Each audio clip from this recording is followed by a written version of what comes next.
ኤምባሲ ወይም ቅልቦች ብቻ ሳይሆን እንደ ሀገር ከስር መሰረቱ ተይዞ ትልቅ ነገር ተቋቁሞ ሊሰራ የሚገባ ነው። ተስብሽ ወደዚህ በመቀላቀሉ ደስ የሚለኝ ካላችሁ አትሌት እዛ ኢትዮጵያ ያሉ የሚመለከታቸውን አካላትና የህግ አካላቶችን ለመመስረት ወሳኙ ዞሮ ዞሮ ኤምባሲዎችም የሚመለከታቸው አካላትም የህግ አካላትም እንደ ሀገር ነው መጠየቅ ያለበት። የአንድ ሀና ከፊት መጣች እንጂ ምናልባትም ከዚህ በኋላ ለሚሞቱትም ከዚህ በፊት ለሆኑትም መንስኤ ሆና የምታገለግልበት ነገር ነው የሚሆነው ማለት ነው። ሰው እንደምታስቡት አይደለም። ከየክልሉ የጠፉ ሄደው አረብ ሀገር ሄደው ስማቸውም የጠፋ የሞቱ የቀሩ በህይወት ይኑሩ አይኑሩ የማይታወቁ ኦልሞስት እኛ እጅ ላይ ራሱ ከ1000 በላይ ሰው ነው ያለው። ሶ ይህንን ነገሮች ጨምሮ በይፋ ተነግሮ ተደራጅቶ ምሁራኖች የሀገር የሚመለከታቸው ኤምባሲዎች የየአረብ ሀገራቶች ኤምባሲዎች አረብ ሀገር ሄዳ ሞተች፣ ዱባይ ሄዳ ሞተች፣ ሳውዲ ሄዳ ሞተች፣ ትኑር አናውቅም የሚሉ ቤተሰቦችን በአንድ ላይ ፋይል ተጠናክሮ እንደ ሀገር የሚሰራ ጉዳይ እንጂ አንድ ሲንግል ጉዳይ አይደለም። እነዚህ ሰዎች በቃ የሚነግሩን ታሪክ አሁን እነዚህ የምትሏቸው ልጆች እንትና ደላላ ሰጠን፣ እንትና ደግሞ እንደዚህ ያደረገን፣ እንትና የሚባለው ለእንደዚህ ሰጠን ነው የሚሉት። ዋናውን ነገር ለመያዝና ግን በህግ ተጠያቂነትም ለማድረግ ማስረጃ ፋይሎች መደራጀት፣ እያንዳንዱ ነገር መሰራት አለበት። ወደ ሀና ጉዳይ ስንመጣ መጀመሪያ ቤተሰቦቿን ማግኘት ኢትዮጵያ ስለሆኑ ወደ አዲስ አበባ የሚመጡበትን መንገድ ካለ እዛው ሀገራቸውን ክስ እንዲመሰርቱ ወደ ኢትዮጵያ መጥተው ደግሞ ተስፍሽን እንዲያገኙት ማድረግ እና በምን ልንረዳቸው እንችላለን በስልክም ማውራት ፋይል መክፈት ወንድምየውም ስላለ ባልየውም ስላለ እዛው አረብ ሀገር ይሄ ከተደራጀ በኋላ በምን እናግዛቸው የሚለውን ነገር ስንመጣ ነው ወደ ወንጀለኞች የምንሄደው። ባለጉዳዮቹ ክስ ካልመሰረቱ እኛ ድምፅ ልንሆን እንችላለን እንጂ ከዳር ልናደርሰው አንችልም። እንደ ባለጉዳይ ሆነንም ልንፈጽመው አንችልም። ስለዚህ ነገር እንዲጠናከር በመጀመሪያ ደረጃ የኛ ሙሉ ፍላጎት አለ። እንቅልፍ እያጣን ነው፣ እየሰራንበት ነው። ከዳር እንዲደርስ ግን የእኛ መጮህ ብቻ ሳይሆን ታርጌት ፖይንታችንን መለየት ያስፈልጋል። ማለት ከየት ተነስተን የቱ ጋር ነው የምንሄደው። ለዚህ ደግሞ እንደ ግሩፕም ያለውንም ነገር እንድናወራ ምትን ያልንበት ስላለ ምናልባት ተስፍሽንም ጆይንት አደርገንና እንዴት እናስቁመው፣ ምን ቢደረግ የተሻለ ይሆናል፣ ማንን ነው ይሄ ጉዳይስ የሚመለከተው ብለን ኮሚኒኬት እያደረግን መስራት የምንችልበትን ነገር ነው የምንፈጥረው ብዬ ነው ማስበው። ከዛ በተጨማሪ ሁሉም በየራሱ መንገድ የሄደበት አለ። ያንን ነገር ደግሞ አቡፋኑም ሌሎቹም እነሚኪም በጣም እነሳሪም እንቅልፍ ያጡበት ሰዎች አሉ። ይህንን ጉዳይ አፕዴት ለማድረግ ስንፈልግ ብቻ ነው እነኛን መጠየቅ ያለብን። አሁን የተለመደው ነገር ምንድን ነው? ልጆቹ ይመጣሉ፣ ጭቅጭቅ ይሆናል፣ ከዛም በኋላ ምናምን ይሆናል። የደረስንበት ነገር አለ፣ ግን ይሄ ነው የሚለን ሰው የለም። ሄዶ ምኑ ጋር ነው የሚቆመው መሰለሽ አቦ? ልክ ተራራውን ወጣ ከዛም በኋላ ተለያየን ነው የሚሉሽ። ቪዲዮ የሰራውም ጭምር ማለት ነው። ይህንን ወደ ሚዲያ ያመጣው የገጠር ልጅ የሚባለው ልጅ ነው። ሞታለች የሚለውን ቪዲዮ የሰራው ከሱ ተነስቶ ነው ይሄ ጉዳይ የመጣ ማለት ነው። እሱን ስጠይቁ ደግሞ አሁን ይቅርታ አድርጉልኝ ቪዲዮውን በመስራት በአይኔ ያላየውም ደረጃ ነው እያለ ያለው አስክሬን አምጥቶ የሚያሳይ ላይባ ተስፋዬ ነው። የእንትናን የገጠር ልጅን ኮንታክት ሳሪት ይልካልኛለች። ኦኬ አንደኛ ሰንሰለቱ የሚጀምረው ከሱ ስለሆነ ሞተች ስትል ከምን ላይ የተነስተ ነው? ምን አይተ ነው? ምን ማስረጃ አለ? ከአስክሬኗን አይልካሉ የሚለው ጥያቄ አለ። አላየሁም ይቅርታ ስለሰራው ካለ የእሱ ጉዳይ እዛ ጋ ይቀርና በህይወት መኖሯን ያየችው ልጅ ደግሞ ሀያት የምትባል ልጅ አለች አሉ። 2 ናቸው ሀያትና አሜን አሉ። ስለዚህ ጥሯቸው እነሱ የሀያትን ቁጥር አቦፋኖ ሴቭ አላረኩትም። ዋትሳፕ ላይ ነበር ያወራኋት ያለ። እሺ በምንድን ነው የላከችልክ የሚለውን ጥያቄ አሁን በዋትሳፕ ቮይስ ልኬለታለሁ። አላየውም መሰለኝ ቆይቶታል መልሷል። ኔትወርኩ ነው መሰለኝ ነቀለው። የሀያት ቁጥር አቦፋኖ ኢንቦክስ ውስጥ ካገኘውና ሀያትን ካገኘን ሀያት ኢትዮጵያ ውስጥ ስለሆነ ያለችው ስልጤ ክልል የተባለችው ስልጤ ክልል ድረስ ሄዶ ቅልቦች ቃሏን መውሰድ ይችላል። ለምን አብረን ነበርን፣ አንድ ላይ ነበርን የታገተው ያልነው ያለችው የመጀመሪያዋ የአይን እማኝ እሷ ናት። ሁለተኛ የአባትየው ስልክ ያስፈልጋል። ሶስተኛ ደግሞ የባልየው ስልክ ሳውዲ አረቢያ ያለው ያስፈልጋል። ለምን ባልየው ሚስቱ ወደ ኢትዮጵያ ለመመለስ በየመን ደላላውን ስታናገረው እንግዲህ እሱ ያቅ ይሆናል አብሮ ይሆናል ያናገሩት የከፈለችው ክፍያ ምናምን የተነጋገሩት።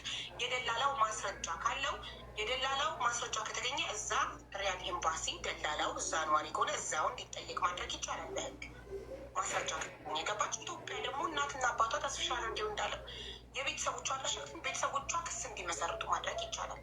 መቼም ደላላ እኮ ቼን አላቸው እኮ እዚህ ላኪ ሲኖር እዛ ተቀባይ አለ። ኢትዮጵያ ውስጥ ደግሞ ያለው ደላላ ላኪው ደግሞ የእሱ አድራሻ ደግሞ ትገኝ እሱ ላይ ነው ክስ የሚመሰሩት ቤተሰቦች። እና ደግሞ ሞታለች ብሎ ወደ ሚዲያ የመጣው አደራውን የተቀበለው ይመች የሚባለው ነው። እሱም ደግሞ መጥቶ መናገር ይችላል። አሁን ለዶክመንት የሚሆነውንም ነገር እዛ ጋር አሟሟታንም ያሳየን ቪዲዮ ቀርጾም የላከልን እሱ ነው። ተክላይም የሚባል አለ እዛ የሚያሳርፋቸው ዋና ደላላ ድንበር ላይ እነሱ ናቸው ዋና ታርጌቶቻችን።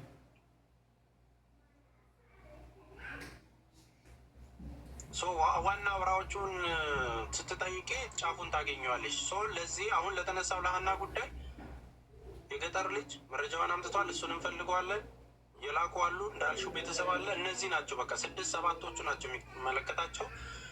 አይተናል የሚሉት አይተናታል የሚሉት ሰዎች ሀሳብ ነው የሚሰጡን። አብረን ነበርን ምናምን የሚል ነገር ነው። ተጨባጩን ነገር ግን የምንፈልገው ከነዚህ ከዋናዎቹ ሰዎች ነው። ኦኬ ሳያ ዋትሳፕ ላይ ቮይስ መልሶ ሀና ኮንታክት ያደረገች ማነው? ይቅርታ ሀና ነው አፌ ላይ ያለው ስሟ።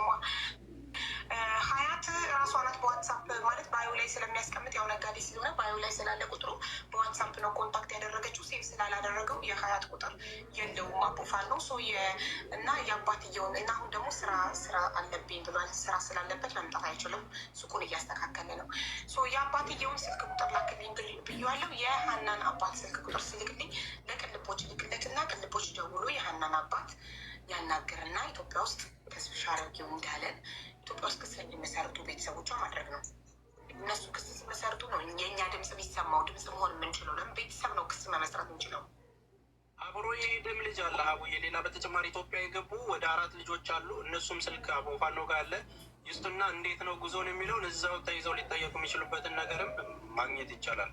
ገብተው የመሰከሩ ልጆች ነበሩ። 9 ናቸው አብረው የሄዱት ከልጅቷ ጋር። እሷ ብቻ ቀረች። ሌላው ግን ገብቷል፣ ደርሰዋል ወደሚፈልጉበት ነገር። እሷ ብቻ ቀረች። ደርሰዋል። ኢትዮጵያ ውስጥ ገብተዋል። አብረዋት የነበሩ ልጆች የገጠር ልጅም እኮ አብረው የሄደ እኮ ነው የገባው። ሌላው የመኖሪያ ፈቃድ አሰርተው የተመለሱም አሉ። የተመለሱ የገጠር ልጅ የተመለሰው እሱ የሳውዲ ቁጥር ሳሪቲ ሰታኝ ዳይሬክት ስደውልለት ስልኩን ዘግቷል። ዋትሳፕ ላይ ደግሞ ቮይስ አድርጌለት አንድ ራይት ነው ኦፍላይን ነው ከኢንተርኔት ወጥቷል። በቲክቶክም ብዙ ሰው ሼር አደረገለት አልመጣም። አይ ሆፕ ስልኩን ሲከፍት ምላሽ ይሰጠናል የገጠር ልጅ ብለን ተስፋ እናደርጋለን። ባልየውን ደግሞ እና የባልየው ስልክ ካለው ቆይ አንዴ አቡፋኖን ጠይቀው። እሺ አቡፋኖ አንተ ቢዚ ከሆንክ እና እንዳልከው መምጣት ካልቻልክ ፕሊዝ የአባትየውን ስልክ የባልየው ሳውዲ ያለውን ስልክ እና የአብረው የነበሩ ኢትዮጵያ የገቡ ልጆችን ስልክ እና ስም ቁጥራቸውን ሲል አስቀምጥልኝ። ቴንኪው። በቃ ያው አቡፋኖ ሲልክልኝ እኔ ወደ ቅልቦች አስተላልፍ እና ቤተሰቦቹ አሁን ስለመሸ ነገ ይደውልላቸዋል። ቅልቦች ደውሎ እሺ ሌላስ ጉዳዩ የሚመለከት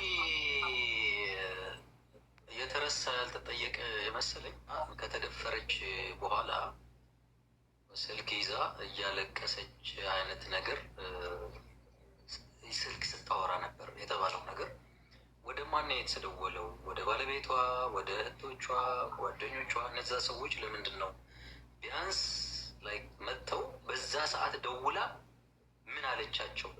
የሆነ ፍንጭ ሊኖር ይችላል፣ የተነገራቸው ነገር ሊኖር ይችላል ነው። እንደዛ ብለው ነበር አብረዋት የሸዋውን ይቅርታ፣ ሳሪቲ ሞዴሬተር ሰጥሻለሁ አይደል? አስገቢው የሸዋውን። እሺ አቶ የታለሽ? እሺ ሳሪ ሜንሽን አድርጋ ጻፍ። ይቅርታ አበባ ስት የሸዋው መብረቅ። እሺ አቡቀት ይቅርታ ብሬክስ ይቅርታ ብሬክስ ስላቋረጥኩ አልሰማኝም። ምን የሚቅርታ ቢሊዋቸው ሰው እያወራ ማቋረጥ አልወድም። እሺ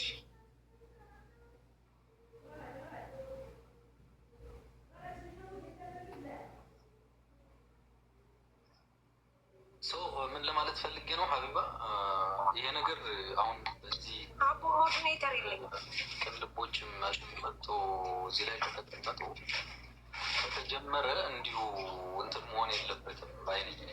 ለምን መሰለሽ ከስሩ እንደገና እንደ አዲስ ሊታይ ከሆነ በጣም ብዙ መታየት ያለበት ነገር አለ እና አድካሚም ይሆናል። ረዥም ቀናትም ሊወስድ ይችላል እያንዳንዱ ነው። ምክንያቱ ቀበርናት ያሉ ሰዎችም በሌላ ቦታ ኢንተርቪው እየተደረጉ ቃላቸው ይሰጣሉ። ደላላ የተባለውም እንደዛ ቃሉ ይሰጣል። ኢቭን ቀብረናታል ያሉ ሰዎች እኮ ቃላቸው ሰጥተዋል። በሌላ ቦታ ሌላ ሚዲያ ፌስቡክ ላይ ነው እኔ ሰዎች ሼር አድርገውልኛል። ሰላም ሀቢባ፣ ስልክ ቁጥሩን የአባትየውን የወንድሟ የባሏ አለኝ መስጠት እችላለሁ። ፎሎ ባክ አድርጊና ማለት ነው በውስጥ ልልኛል። እናመሰግናለን። ሀቡ በዛ ላይ ልንገርሽ የሀና ፓስፖርት እና ስልኳ ኢትዮጵያ ውስጥ ነው ያለው። ሻቡ ለመረጃ የሀና ስልክ እና የሀና ፓስፖርት አለ። እሺ በጣም ጥሩ። አብረዋት ከሄዱት ውስጥ ስልኩ አለ እዛ ውስጥ። እንግዲህ ስማሩን ጥሩት። እሺ ጥሩት። ቆይ አንዴ እንትናን በመጀመሪያ የሸዋ ቁጥር ልትልክልኝ ትችላለህ? እነዚህን ኢንፎርሜሽኖች ዋትሳፕ ላይ እንድትልክልኝ ቁጥርህን ኢንቦክስ ትልክልኛለህ? ኦር ለሳሪ ልክልሻለሁ። ችግር የለም ልክልሻለሁ። አሁን ለሳሪ ላክላትና ሳሪ ዋትሳፕ ላይ ስላላት አሁን ዋትሳፕ ላይ ስጠኝ ስልክ ቮይስ አሁን ቁጥሩንና ከዛ ይሄ የባትየው ይሄ የባልየው ካልከኝ ፎሎ ባካል። እሺ